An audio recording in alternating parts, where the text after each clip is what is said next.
Hello and welcome back to another video from Average FPL. Just going to do a quick review of Game Week 14. Bearing in mind at this stage of the season there's not a long turnaround between game weeks. So Game Week 14 finished last night and Game Week 15 begins tomorrow on Saturday afternoon. So yeah, got my 5th green arrow in a row, which is pretty awesome. Cracked the 2 million mark there. I think went up about another 200, 300,000 places. I had a really good positive experience with FPL this week. Last week in game week 13, it was my defenders that really carried the team, and this week it's been the midfield. But well, all four of my midfielders scored, which is pretty rare, especially for me.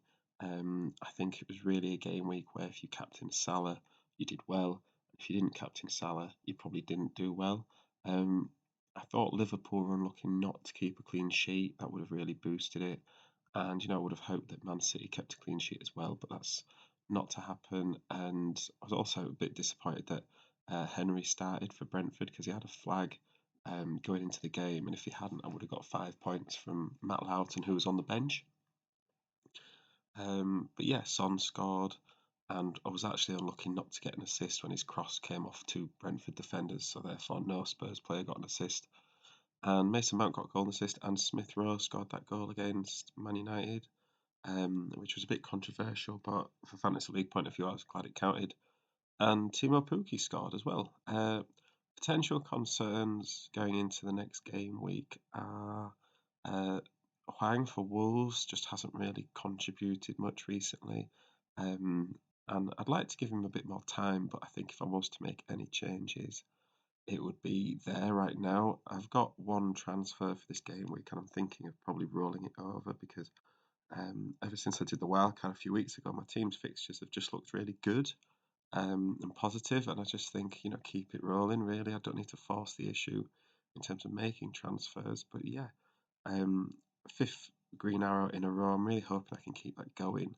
I know 2 million is not very good for elite fantasy league players, so it's a good job I wouldn't consider myself one of those.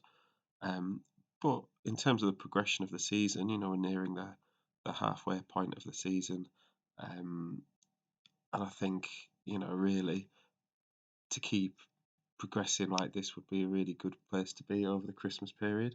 So yeah, let me know what you guys think. Hopefully you had a good game week as well. Do you think I could improve anywhere on the team? Um, do read all the comments and things, and appreciate the feedback. So yeah, thank you very much for listening, and I'll see you in the next one.